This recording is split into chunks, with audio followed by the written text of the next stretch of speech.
Rumour has it that Samsung is dropping the S26 Edge. Not that it ever officially confirmed it, but one supposes in the years of 2025/6 that every phone gets a sequel every year. So as you say, we don't know for sure that Samsung is killing off the S26 Edge, and we definitely don't know if that's going to be the case for the iPhone Air for sure.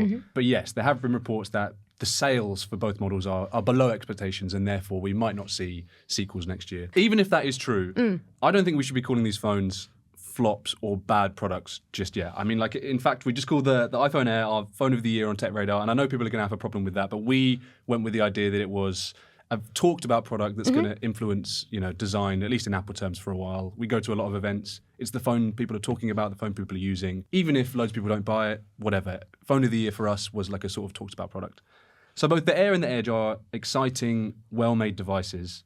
The problem is that they're not exciting enough to pull the Pro user away from a Pro or an Ultra, and they're too expensive to pull the base model user away from a base model. They are cool products, and when you hold them, you'll agree it's hard to say that they're not nicely made, and they're super powerful, and for the most part, the cameras are really good, but there's just too many trade-offs for most people.